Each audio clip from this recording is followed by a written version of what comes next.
दोन साधू एकत्र प्रवास करत होते. एक साधू वृद्ध आणि अनुभवी होते, तर दुसरे तरुण होते आणि नियमांचे अतिशय कडक पालन करायचे. त्यांचे नियम इतके कडक होते की स्त्रियांशी बोलणेसुद्धा त्यांना वर्जित होते. प्रवासादरम्यान ते एका नदीकाठी पोहोचले. तिथे एक तरुण स्त्री उभी होती, जिला नदी ओलांडता येत नव्हती. त्या स्त्रीने आधी तरुण साधूला विनंती केली, "महाराज, मला नदी पार करायला मदत कराल का?" पण तरुण साधूने आपली मान खाली घातली आणि तो काहीही न बोलता पुढे निघून गेला. ती स्त्री निराश झाली. तेवढ्यात वृद्ध साधू पुढे आले. त्यांनी काहीही न बोलता शांतपणे त्या स्त्रीला आपल्या पाठीवर बसवले आणि सुरक्षितपणे नदीच्या पलीकडे नेऊन सोडले. त्या स्त्रीने त्यांचे आभार मानले आणि ती निघून गेली. दोन्ही साधू पुन्हा आपल्या प्रवासाला लागले.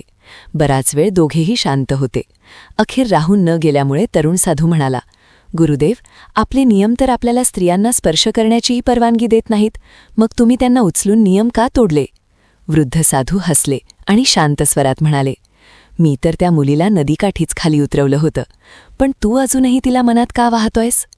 त्याच क्षणी तरुण साधूला समजले, चूक कर्मात नव्हती, तर ती गोष्ट मनात धरून ठेवण्यात होती. गेलेल्या काळाला धरून बसू नका, आजच्या क्षणात जगायला शिका.